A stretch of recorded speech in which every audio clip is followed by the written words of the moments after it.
Since it's so nice and warm outside today, I'm going to take apart the 10,000 BTU fetters and clean it. Originally I was going to wait another week till my birthday, but with it being so nice and warm out, I just want to get this done. I'm also going to be oiling the fan motor while I have this apart. I don't know if I'm going to oil it today, but I'm at least going to get it cleaned out, and I'll probably oil it tomorrow.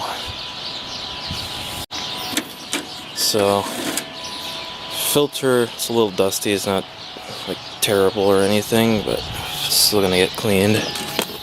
And I got the hose out, and gotta take this screw out right here, just take the front cover off, and kind of clips in, so I'll just take that off, and then I'm also going to take off the side panels. Those screw on. I don't remember if the screws that hold this on have to come off or not, but I'll check.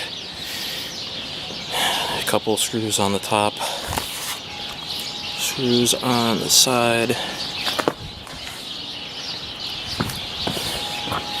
and none of the back, there's nothing on the back that really has to come off. Those just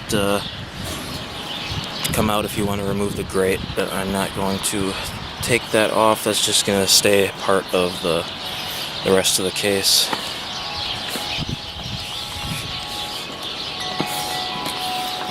And then pretty much the same story on this side. That is the current condition of the evaporator coil. Pretty dusty, but definitely not totally blocked. Take a look at the information. 10 amps, 1,110 watts. Side panels are off. These are in really good shape. The accordion panels are not ripped. The frame isn't cracked anywhere, so that's good. And there are no screws that need to be removed on this top window bar. They come in from the other side anyway, so you couldn't take them out from this side. Just got the cover off. It's got a Rotorex compressor. It's quite big. It's definitely bigger than the ones in the 7500 BTU air conditioners. Is the capacitor.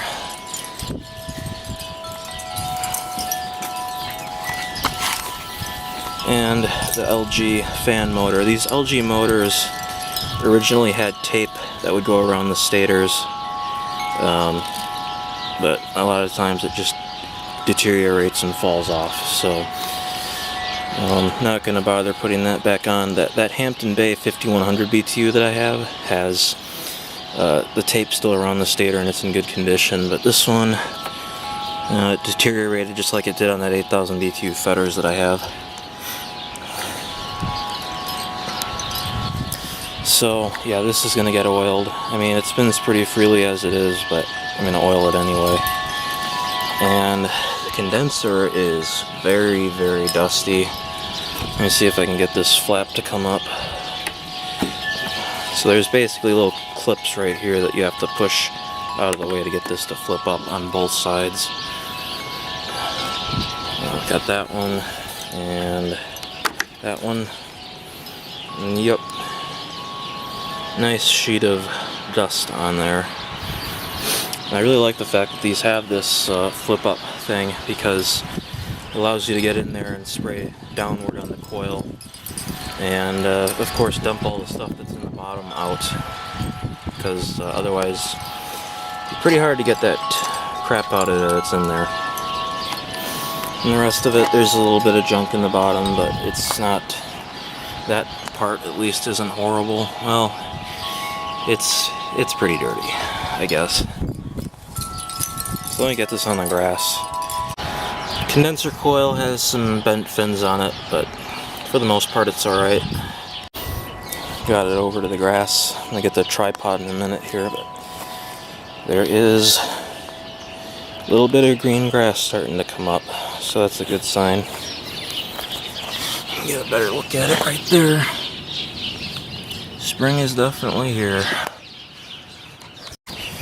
So the way I usually clean these coils is I take the sprayer, put it on jet, and just spray downward at an angle to get all that dust off of there. It usually works pretty well.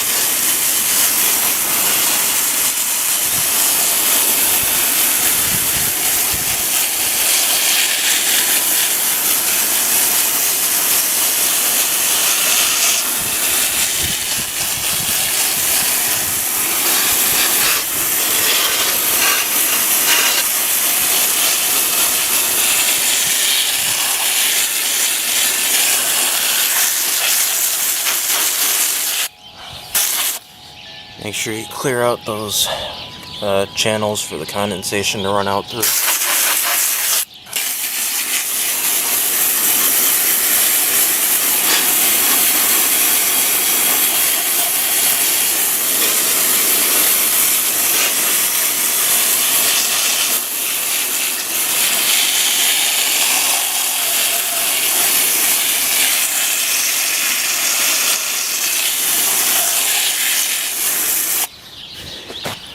So that's looking quite a bit better now.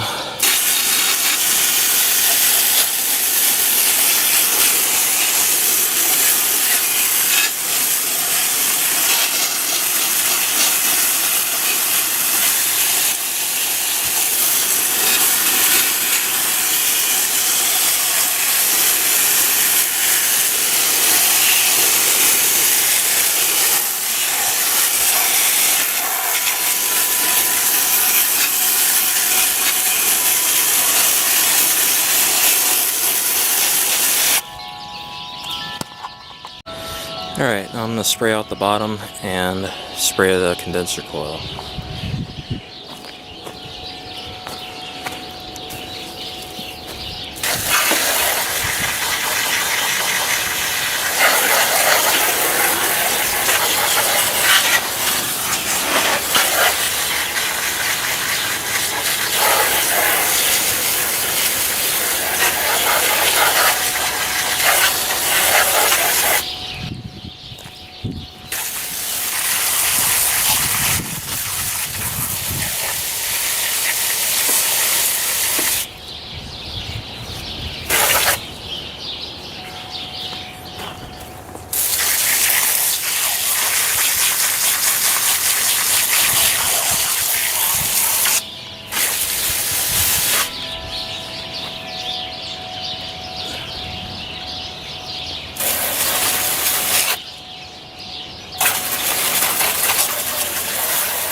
I got it tipped over the other way now so I can get some of that stuff that was underneath the compressor out of there.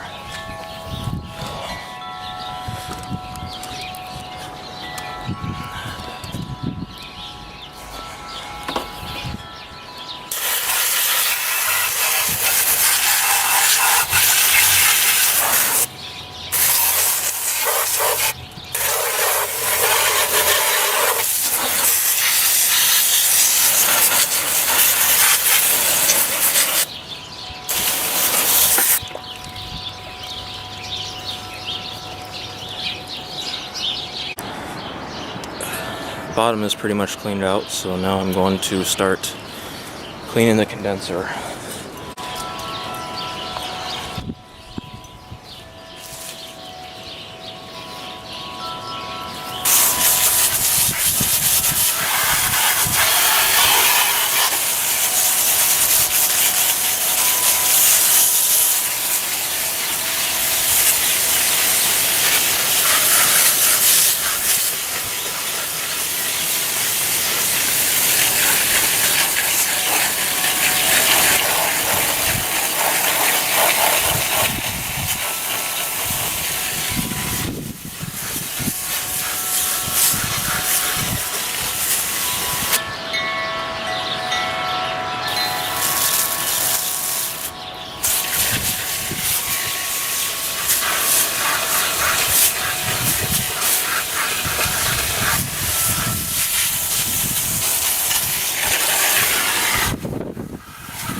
Alright, that coil is much cleaner now.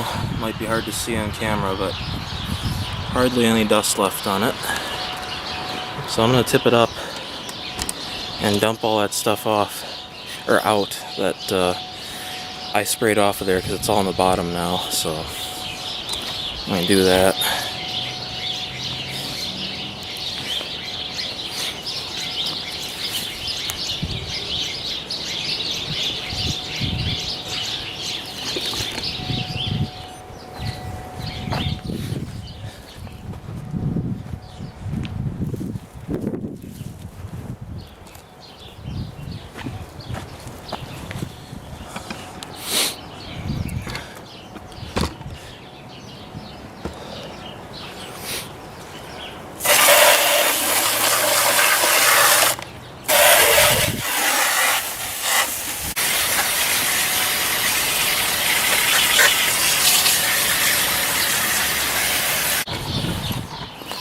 Okay, so you can probably see all that stuff that was in the bottom, all that sludgy crap is right there. So I'm going to turn this upside down a little bit and get that out of there.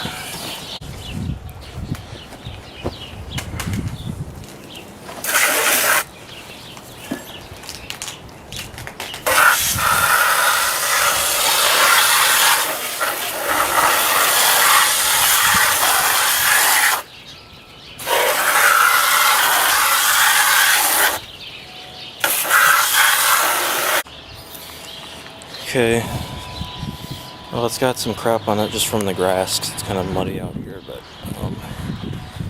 it's nice and clean in there now. Bottom's cleaned out. So I'm just about done with this part. I'm going to spray down in there just to clean that up a bit, maybe spray off the blower wheel, but pretty much done with the cleaning. Alright, now I'm going to spray off the front cover and then the filter.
Well, I found this thing in the grass. It's a rubber grommet.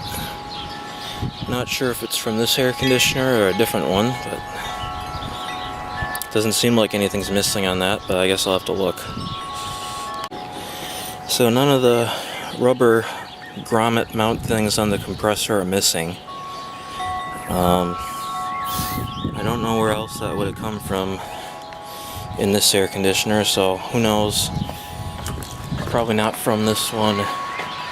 May not be from an air conditioner at all. Could be part of something else. I don't know. I just plugged it in. Probably should have waited longer for it to dry, but I'm gonna start it anyway. Just go to low fan.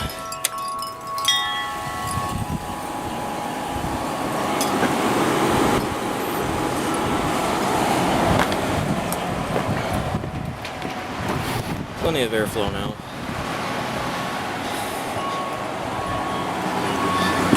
Let's see if the compressor starts. Nope.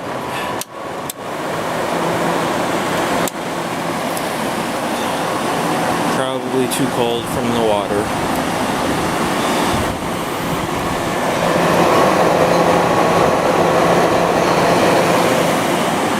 I'll let it run for a little while.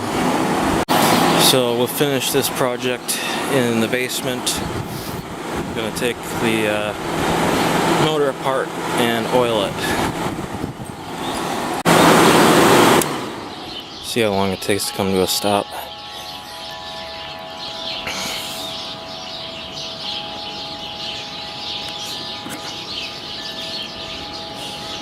It's not bad, but I'm gonna oil it anyway.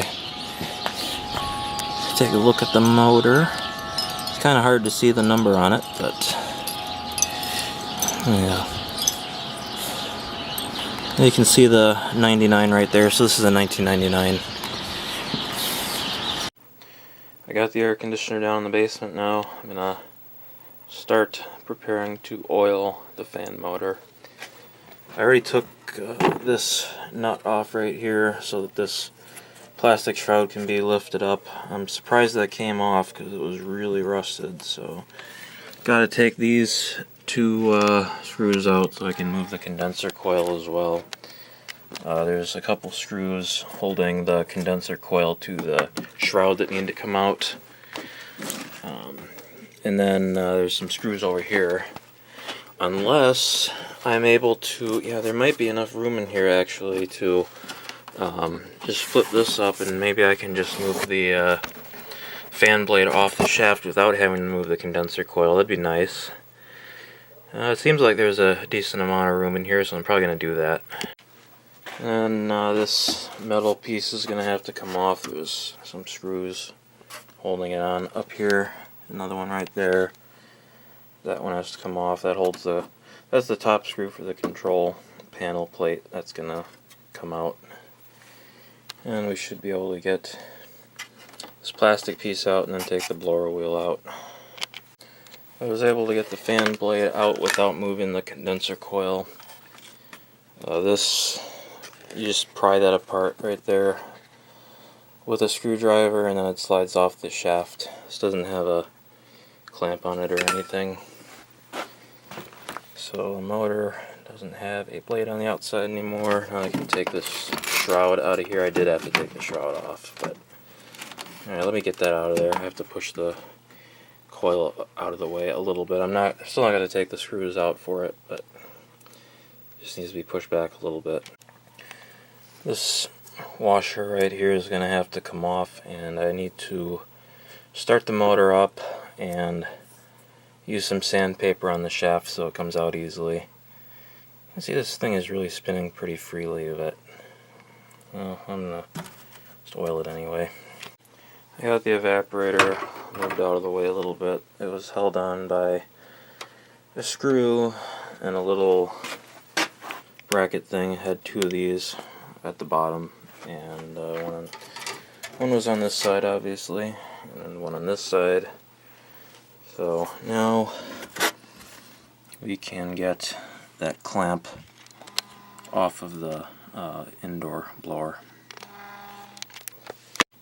I got the clamp off the indoor blower. This is also going to need a flathead screwdriver to pry that open a little bit, and then I can take it off.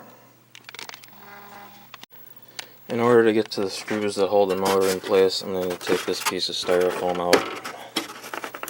Seems pretty loose, so hopefully it doesn't break.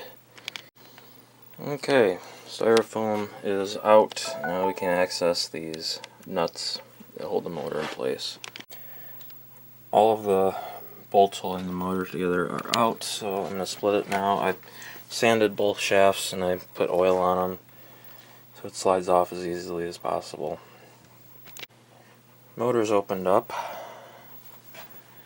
Windings look just fine, but there's some rust on the rotor.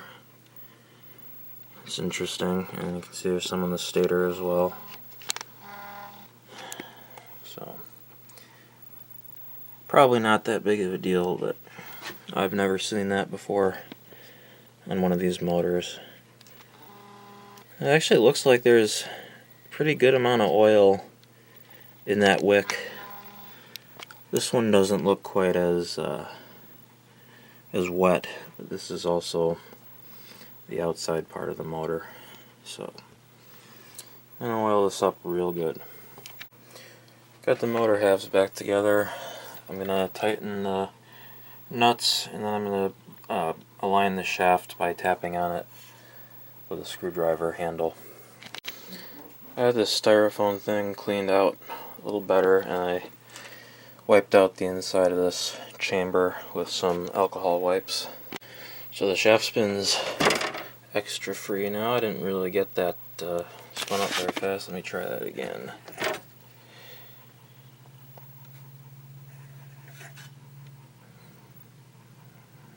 Yeah, it's real smooth. Let me try turning it on.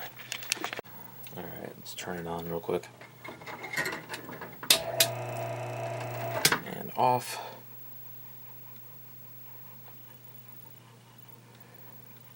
It's all good. Got it all put back together aside from the side panels. Started up on low fan.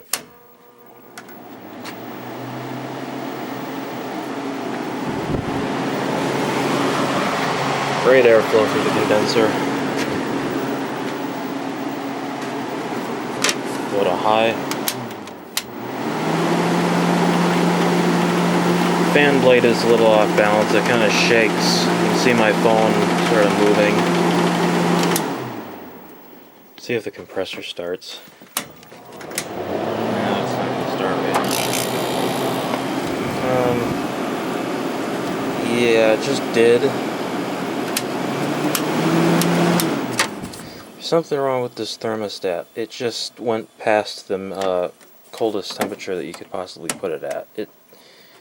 I don't know if it's supposed to do that, if that's like a thermostat bypass. It's not labeled or anything, but yeah, it is capable of going past 8.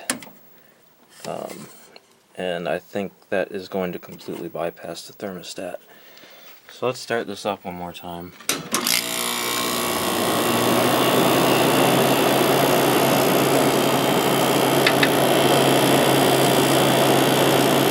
Compressor's very smooth on this one. I'll let it run for a while. Still running nice and smooth. I think I might use this one in the living room this year. I don't know. I was going to use that 8400 BTU Hotpoint, but I'm having trouble carrying that thing around. It's just extremely big and heavy. So I don't know if I'm going to be running or using that one this year.